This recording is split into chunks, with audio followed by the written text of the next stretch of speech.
ನಮಸ್ತೆ, ನಾನು Veda. Welcome back to my channel. ಇವತ್ತಿನ ವಿಡಿಯೋದಲ್ಲಿ ಮಿಲೆಟ್ಸಲ್ಲಿ ದಾಲ್ ಕಿಚಡಿ ರೆಸಿಪಿನ ಶೇರ್ ಮಾಡ್ತಾ ಇದ್ದೀನಿ. ಅದರಲ್ಲೂ ತೊಗರಿಕಾಳು ಸೀಸನ್ ಇರೋದ್ರಿಂದ ತೊಗರಿಕಾಳು ಹಾಕಿಬಿಟ್ಟು ಈ ಒಂದು ರೆಸಿಪಿನ ರೆಡಿ ಮಾಡ್ತಾ ಇದ್ದೀನಿ. ತುಂಬಾ ಟೇಸ್ಟಿಯಾಗಿರುತ್ತೆ ಮತ್ತು ಹೆಲ್ತಿ ಡಯಟ್ ಕೂಡ ಆಗಿರೋದ್ರಿಂದ ಈ ಹೊಸ ರೆಸಿಪಿನ ರೆಡಿ ಮಾಡೋಣ. ಫಸ್ಟ್ ನಾನಿಲ್ಲಿ ಮಿಲೆಟ್ಸನ್ನು ತೊಗೊಳ್ತಾ ಇದ್ದೀನಿ. ಮಿಲೆಟ್ಸ್ ಅಂದರೆ ಇಲ್ಲಿ ನಾನು ಕೋರ್ಲೆನ ತೊಗೊಂಡಿರೋದು. ಬೇಕು ಅಂದರೆ ನವಣೆ ಅಥವಾ ಆರ್ಕ ಯಾವುದಾದ್ರೂ ತೊಗೊಳ್ಬೋದು. ಇಲ್ಲಿ ಕೋರ್ಲೆನ ಮುಕ್ಕಾಲು ಲೋಟದಷ್ಟು ತೊಗೊಂಡಿದ್ದೀನಿ. ಯಾವ ಲೋಟದಲ್ಲಿ ತೊಗೊಂಡಿದ್ದೀನೋ ಅದೇ ಲೋಟದಲ್ಲೇ ಹೆಸರು ಬೇಳೆ ಕೂಡ ಹಾಕೊಳ್ತಾ ಇದ್ದೀನಿ. ಇಲ್ಲಿ ಹೆಸರು ಬೇಳೆನ ಕಾಲು ಲೋಟದಷ್ಟು ಹಾಕೊಂಡಿದ್ದೀನಿ. ಇವೆರಡು ಸೇರಿ 1 ಲೋಟದಷ್ಟು ಆಗಿದೆ. ಆಮೇಲೆ ಇವನ್ನ ನೀಟಾಗಿ ವಾಶ್ ಮಾಡ್ಕೊಳ್ತೀನಿ. ಆಮೇಲೆ ವಾಶ್ ಮಾಡಾದ್ಮೇಲೆ 4 ಗ್ಲಾಸಷ್ಟು ನೀರನ್ನು ಹಾಕೊಳ್ತಾ ಇದ್ದೀನಿ. ಅಂದರೆ ಯಾವ ಲೋಟದಲ್ಲಿ ಕೋರ್ಲೆ ಮತ್ತು ಹೆಸರುಬೇಳೆ ಹಾಕ್ಕೊಂಡಿದ್ವೋ ಅದೇ ಲೋಟದಲ್ಲಿ 4 ಗ್ಲಾಸಷ್ಟು ನೀರನ್ನು ಹಾಕ್ಕೊಳ್ತಾ ಇದ್ದೀನಿ. ಹಾಗೆ ಒಂದು ರಿಕ್ವೆಸ್ಟ್ ಕೂಡ, ಈ ಚಾನಲ್ಗೆ ನೀವು ಸಬ್ಸ್ಕ್ರೈಬ್ ಆಗಿಲ್ಲ ಅಂದರೆ ಸಬ್ಸ್ಕ್ರೈಬ್ ಮಾಡ್ಕೊಳ್ಳಿ. ಹಾಗೆ ಒಂದು ಲೈಕ್ ಕೊಡೋದನ್ನು ಮರಿಬೇಡಿ. ಈಗ ನೀರು ಹಾಕ್ಕೊಂಡಾದ್ಮೇಲೆ ಸ್ವಲ್ಪ ಉಪ್ಪನ್ನು ಹಾಕ್ಕೊಳ್ತೀನಿ. ಉಪ್ಪು ಅಂದರೆ ಸ್ವಲ್ಪ ಹಾಕ್ಕೊಳ್ತೀನಿ. ಯಾಕೆಂದರೆ ಮಿಲೆಟ್ಸಿಗೆ ಸ್ವಲ್ಪ ಉಪ್ಪು ಹಾಕಿ ಬೇಯಿಸ್ಕೊಳ್ಳೋಣ ಅಂದ್ಬಿಟ್ಟು ಸ್ವಲ್ಪ ಉಪ್ಪು ಹಾಕ್ಕೊಂಡು ಕುಕ್ಕರಿಂದ ಕ್ಯಾಪ್ ಏನಿದೆ ಅದನ್ನು ಕ್ಲೋಸ್ ಮಾಡಿಬಿಟ್ಟು ವಿಷಲ್ ಹಾಕ್ತೀನಿ. ಇಲ್ಲಿ ವಿಷಲ್ ಬಂದುಬಿಟ್ಟು 4 ವಿಷಲ್ ಹಾಕಬೇಕಾಗುತ್ತೆ. ಈಗ ಒಗ್ಗರಣೆಗೆ ರೆಡಿ ಮಾಡ್ಕೊಳ್ಳೋಣ. ಇಲ್ಲಿ ಡೈರೆಕ್ಟಾಗಿ ಮಾಡ್ತಾ ಇರೋದ್ರಿಂದ ಬಾಣಲಿಗೆ ಎಣ್ಣೆ ಹಾಕ್ಕೊಳ್ತಾ ಇದ್ದೀನಿ. ಇಲ್ಲಿ ಎಣ್ಣೆ ಬಂದುಬಿಟ್ಟು 2ರಿಂದ 3 ಸ್ಪೂನಷ್ಟು ಹಾಕ್ಕೊಂಡಿರೋದು. ಅದು ಬಿಸಿ ಆದಮೇಲೆ ಜೀರಿಗೆ ಹಾಕ್ಕೊಳ್ತೀನಿ. ಜೀರಿಗೆ ಚಟಪಟ ಆದಮೇಲೆ ಈರುಳ್ಳಿ ಹಾಕ್ಕೊಳ್ತೀನಿ. ಇಲ್ಲಿ ಈರುಳ್ಳಿ ಬಂದುಬಿಟ್ಟು ಮೀಡಿಯಮ್ ಸೈಜಲ್ಲಿ 2ರಿಂದ 3 ಹಾಕ್ಕೊಂಡಿದ್ದೀನಿ. ಅದನ್ನು ಸ್ವಲ್ಪ ಸಣ್ಣ ಕಟ್ ಮಾಡಿ ಹಾಕ್ಕೊಂಡಿದ್ದೀನಿ. ಇಲ್ಲಿ ಈರುಳ್ಳಿನ ಎಣ್ಣೆಯಲ್ಲಿ ಸ್ವಲ್ಪ ಚೆನ್ನಾಗಿ ಫ್ರೈ ಮಾಡ್ಕೊಳ್ತೀನಿ. ಈಗ ಕರಿಬೇವಿನ ಸೊಪ್ಪು ಹಾಕ್ಕೊಳ್ತಾ ಇದ್ದೀನಿ. ಹಾಗೆ ಇದ್ರ ಜೊತೆಗೇನೆ ಹಸಿಮೆಣ್ಸಿನ್ಕಾಯಿ ಹಾಕ್ಕೊಳ್ತಾ ಇದ್ದೀನಿ. ಇಲ್ಲಿ ಹಸಿಮೆಣ್ಸಿನ್ಕಾಯಿನ 3ರಿಂದ 4 ಹಾಕ್ಕೊಂಡಿರೋದು. ಇಲ್ಲಿ ಖಾರ ಬಂದ್ಬಿಟ್ಟು ಮೀಡಿಯಮ್ ಆಗಿದೆ. ನಿಮಗೆ ಖಾರ ಎಷ್ಟು ಬೇಕು ಅಂತ ನೋಡಿ ಹಾಕ್ಕೊಳ್ಬೋದು. ಈಗ ಹಸಿ ತೊಗರಿ ಕಾಳು ಹಾಕ್ಕೊಳ್ತಾ ಇದ್ದೀನಿ. ಇಲ್ಲಿ ತೊಗರಿ ಕಾಳು ಬಂದ್ಬಿಟ್ಟು ಮೀಡಿಯಮ್ ಕಪ್ಪಲ್ಲಿ 3/4 ಕಪ್ ಅಷ್ಟು ಹಾಕ್ಕೊಂಡಿರೋದು. ಇಲ್ಲಿ ತೊಗರಿ ಕಾಳನ್ನ ನಿಮ್ಗೆ ಎಷ್ಟು ಬೇಕು ಅನ್ಸುತ್ತಾ ಅಷ್ಟು ನೋಡಿ ಹಾಕೊಳ್ಳಿ. ಇಲ್ಲಿ ತೊಗರಿ ಕಾಳನ್ನ ಈರುಳ್ಳಿ ಒಗ್ಗರಣೆ ಜೊತೆಗೆ ಸ್ವಲ್ಪ ಹೊತ್ತು ಫ್ರೈ ಮಾಡ್ಕೊಳ್ತೀನಿ. ಈಗ ಬೀನ್ಸ್ ಹಾಕ್ಕೊಳ್ತಾ ಇದ್ದೀನಿ. ಇಲ್ಲಿ ಬೀನ್ಸ್ನ ಸ್ವಲ್ಪ ಸಣ್ಣಕ್ಕೆ ಕಟ್ ಮಾಡಿ ಹಾಕ್ಕೊಂಡಿರೋದು. ಇಲ್ಲಿ ಬೀನ್ಸ್ ನಾನು ಮೀಡಿಯಮ್ ಕಪ್ಪಲ್ಲಿ 3/4 ಕಪ್ ಅಷ್ಟು ಹಾಕ್ಕೊಂಡಿದ್ದೀನಿ.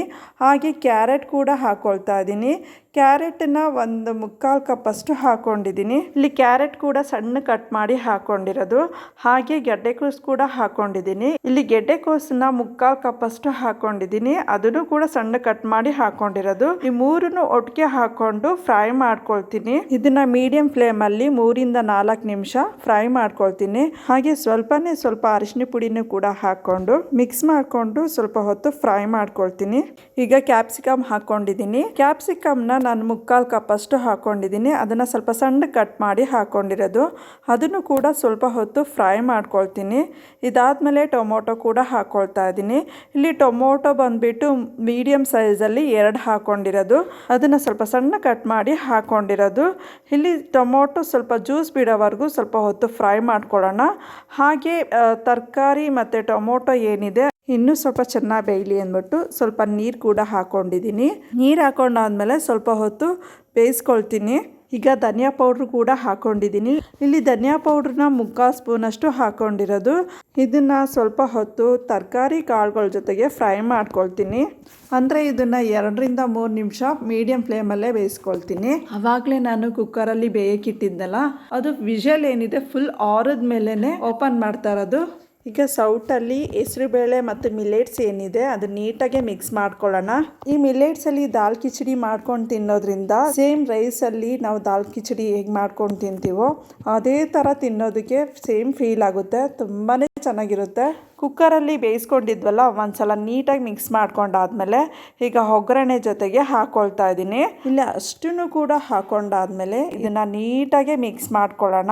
ನಾನು ಆವಾಗಲೇ ಹೇಳ್ದ ಹಾಗೆ ಇದು ಹೆಲ್ತಿ ಡಯಟ್ ಆಗಿರೋದ್ರಿಂದ ಇದರಲ್ಲಿ ವೆಯ್ಟ್ ಕೂಡ ಲಾಸ್ ಆಗುತ್ತೆ. ಅಂದರೆ ನಾವು ರೈಸ್ ಬಳಸೋದಕ್ಕಿಂತ ಇದನ್ನು ಬಳಸೋದ್ರಿಂದ ಆರೋಗ್ಯಕ್ಕೆ ತುಂಬಾ ಒಳ್ಳೇದಲ್ವಾ. ಈಗ ನೀಟಾಗಿ ಮಿಕ್ಸ್ ಮಾಡ್ಕೊಂಡಾದ್ಮೇಲೆ ಮತ್ತೆ 1 ಗ್ಲಾಸಷ್ಟು ಬಿಸಿ ನೀರನ್ನು ಹಾಕ್ಕೊಳ್ತಾ ಇದ್ದೀನಿ. ಇಲ್ಲಿ ಕಿಚಡಿ ನನಗೆ ಸ್ವಲ್ಪ ತೆಳ್ಳಗಿರಲಿ ಅಂದ್ಬಿಟ್ಟು ಮತ್ತೆ 1 ಗ್ಲಾಸಷ್ಟು ನೀರು ಹಾಕ್ಕೊಂಡಿದ್ದೀನಿ. ಇಲ್ಲಿ ಕಿಚಡಿ ಸ್ವಲ್ಪ ಗಟ್ಟಿ ಇರಬೇಕು ಅಂದರೆ ನೀರನ್ನ ಸ್ವಲ್ಪ ಕಡಿಮೆನೇ ಹಾಕ್ಕೊಳ್ಬೇಕಾಗುತ್ತೆ. ಈಗ ತೆಂಗಿನಕಾಯಿ ಸೇರಿಸ್ಕೊಳ್ಳೋಣ. ಇಲ್ಲಿ ತೆಂಗಿನಕಾಯಿನ ಸಣ್ಣ ಪೀಸ್ ಮಾಡಿಕೊಂಡು ಮಿಕ್ಸಿಗೆ ಹಾಕ್ಕೊಳ್ತಾ ಇದ್ದೀನಿ. ಇದ್ರ ಜೊತೆಗೇ ಶುಂಠಿ ಕೂಡ ಹಾಕ್ಕೊಳ್ತಾ ಇದ್ದೀನಿ. ಇಲ್ಲಿ ಶುಂಠಿ ಬಂದುಬಿಟ್ಟು 1.5 ಇಂಚಷ್ಟು ಹಾಕ್ಕೊಂಡಿದ್ದೀನಿ. ಇವೆರಡೂ ಸ್ವಲ್ಪ ತರ್ತರಿಯಾಗಿ ರುಬ್ಕೊಂಡು ಹಾಕ್ಕೊಳ್ತಾ ಇದ್ದೀನಿ. ಇಲ್ಲಿ ನೀವು ಬೇಕು ಅಂದರೆ ಇಲ್ಲಿ ತೆಂಗಿನಕಾಯಿನ ಡೈರೆಕ್ಟಾಗಿ ತುರಿದ್ಬಿಟ್ಟು ಹಾಕ್ಕೊಳ್ಬೋದು. ಆಮೇಲೆ ಶುಂಠಿನ ನೀವು ಒಗ್ಗರಣೆಯಲ್ಲಿ ತುರಿದ್ಬಿಟ್ಟು ಕೂಡ ಹಾಕ್ಕೊಳ್ಬೋದು ಅಥವಾ ಜಜ್ಜಿಬಿಟ್ಟು ಕೂಡ ಹಾಕ್ಕೊಳ್ಬೋದು. ಈಗ ಇದ್ರ ಜೊತೆಗೇನೆ ಗರಂ ಮಸಾಲ ಕೂಡ ಸೇರಿಸ್ಕೊಳ್ತಾ ಇದ್ದೀನಿ. ಇಲ್ಲಿ ಗರಂ ಮಸಾಲ ಬಂದುಬಿಟ್ಟು ಅರ್ಧ ಸ್ಪೂನಷ್ಟು ಹಾಕ್ಕೊಂಡಿದ್ದೀನಿ. ಈಗ ಇವೆರಡನ್ನೂ ನೀಟಾಗಿ ಮಿಕ್ಸ್ ಮಾಡಿಕೊಂಡು ಸ್ವಲ್ಪ ಹೊತ್ತು ಬೇಯಿಸ್ಕೊಳ್ತೀನಿ. ಅಂದರೆ ಇಲ್ಲಿ ಲೋ ಫ್ಲೇಮಲ್ಲಿ ಬೇಯಿಸ್ಕೊಳ್ತೀನಿ.